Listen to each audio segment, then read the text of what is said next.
ओम आदित्याय विद्महे महातेजाय धीमहि तन्नो सूर्यः प्रचोदयात्। जय नारायण की नमस्कार। आप देख रहे हैं एस्ट्रोदेव और मैं हूं डीडी शास्त्री। प्रिय दर्शकों, शुक्रवार 14 जून की मध्य रात्रि सूर्य ग्रह वृषभ राशि की यात्रा पूरी करके मिथुन राशि में प्रवेश करेंगे। जी हाँ प्रिय दर्शकों, श्रीमद् भगवत गीता के अंदर सूर्य ग्रह को सूर्य नारायण के नाम से पुकारा जाता है, तो वहीं दूसरी ओर वेदों में सूर्य को आत्मा कहा गया है। अर्थात संसार में समस्त जीव मात्र का बिना आत्मा के इस संसार में रहना असंभव होता है, इसलिए सूर्य आत्मा का कारण होता है। प्रिय दर्शकों, सूर्य ग्रह को ज्योतिष शास्त्र में समस्त सूर्यादि नवग्रहों का राजा कहा गया है। राजा अर्थात समस्त प्राणी मात्र को हर तरह से संबंधन संवर्धन करने वाला ग्रह। जी हाँ प्रिय दर्शकों, सूर्य ग्रह लगभग एक माह तक एक राशि में रहने के पश्चात राशि परिवर्तन करता है और परिवर्तन की अवधि को संक्रांति कहा जाता है। वर्ष 2024 में 14 और 15 जून की मध्य रात्रि 12:27 में सूर्य ग्रह वृषभ राशि की यात्रा पूरी करके मिथुन राशि में प्रवेश करेंगे। इसी अवधि को आषाढ़ संक्रांति भी कहा जाता है। शास्त्रों के अनुसार संक्रांति का पर्व अत्यधिक पुण्यदायी होता है। प्रिय दर्शकों, यदि हम वर्ष 2024 की बात करें तो सूर्य ग्रह 14 तारीख की मध्य रात्रि 12:27 में मिथुन राशि में प्रवेश करेंगे। इसलिए शुक्र सूर्य संक्रांति की जो पुण्य वेला रहेगी वह रहेगी 15 तारीख को प्रातः 5:27 से लेकर 7:21 तक तो अमृत पुण्य काल रहेगा और तदुपरांत प्रातः 5:23 से लेकर 12:47 तक संक्रांति का पुण्य वेला रहेगा।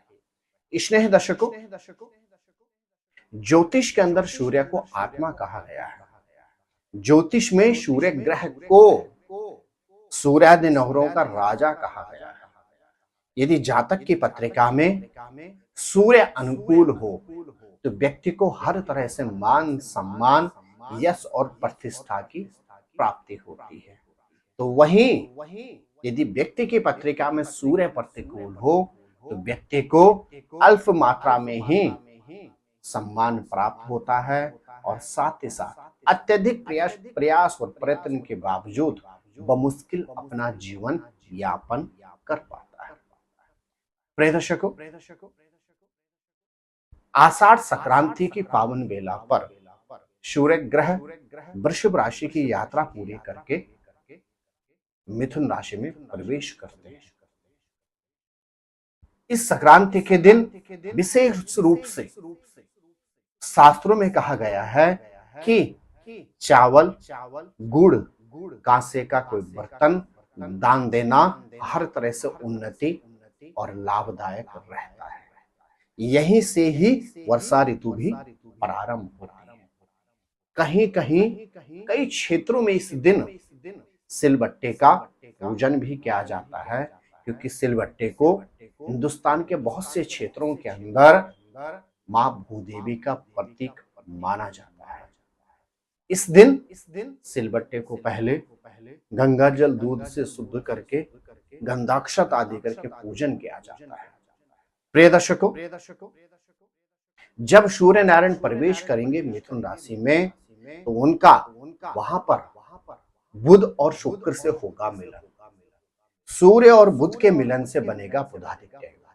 जब जब सूर्य और बुध मिलते हैं तो सूर्य के परम मित्र बुध ग्रह, इन दोनों की युति से सूर्य को भी बल मिलता है और बुध ग्रह को भी बल प्रदान होता है। अपितु जब जब सूर्य और शुक्र की युति होती है, यह युति योग कारक नहीं मानी जाती, क्योंकि सूर्य एक और जहां आत्मा का कारक होता है, मान सम्मान का कारक होता है, तो वहीं शुक्र ग्रह भौतिक संसाधनों का कारक होता है। लेकिन सूर्य के सन्निकट शुक्र के आते ही शुक्र ग्रह अस्त हो जाता है। इसलिए सूर्य और शुक्र की युति को ज्योतिष संहिता के अंदर उत्तम नहीं माना जाता है।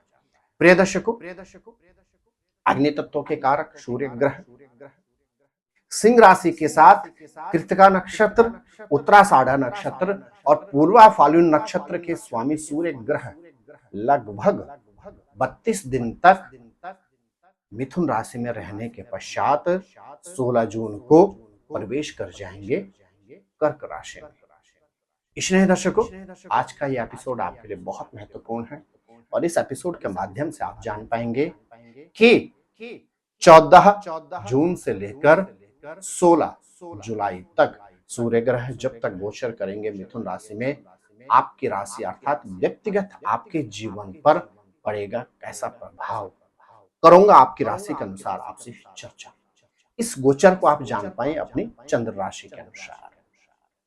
राशि पर प्रारंभ करूं उससे पहले आपसे एक आग्रह, यदि पहली बार आप हमारे यूट्यूब चैनल पर आए हैं तो चैनल को सब्सक्राइब करें, बेल आइकॉन ऑन करके रखें और शेयर और कमेंट्स करके हमारा उत्साह वर्धन अवश्य करें।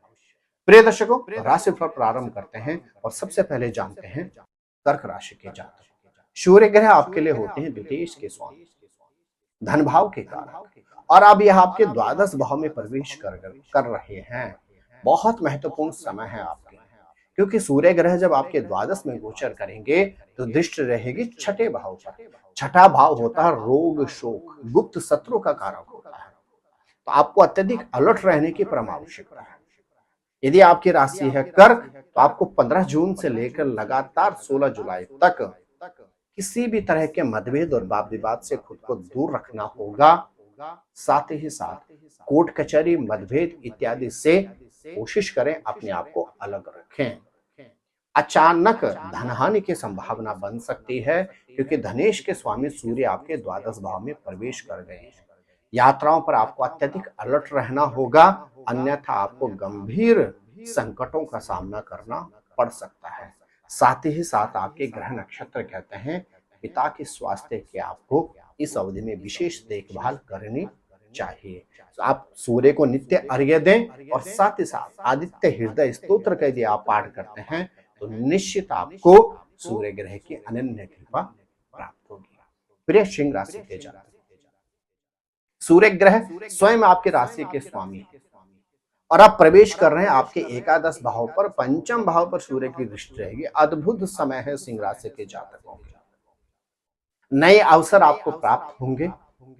किसी व्यक्ति के साथ आपका मिलन इस अवधि में हो सकता है और वही व्यक्ति आपका जीवन का साथी बन सकता है।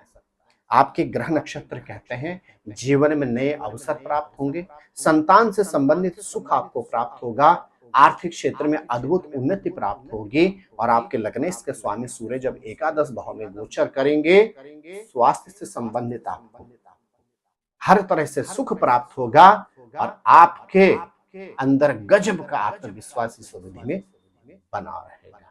क्या करें यदि आपकी राशि है सिंह? सूर्य ग्रह को नित्य अर्घ्य दें और ओम आदित्य विद्महे महातेजाय धीमहि तन्नो सूर्यः प्रचोदयात्, इस मंत्र का आपको नित्य जाप करना चाहिए। प्रिय कन्या राशि के जातक, सूर्य ग्रह आपके लिए होते हैं द्वादशी के स्वामी। अब यह प्रवेश कर गए हैं आपके कहां पर? आपके दसम भाव में और दृष्टि रहेगी चतुर्थ भाव पर। प्रोफेशन में आपकी उन्नति के योग बनते हैं। पारिवारिक क्षेत्र में सुख और समृद्धि रहेगी। इन्वेस्टमेंट के आपको सुखद अवसर प्राप्त होंगे।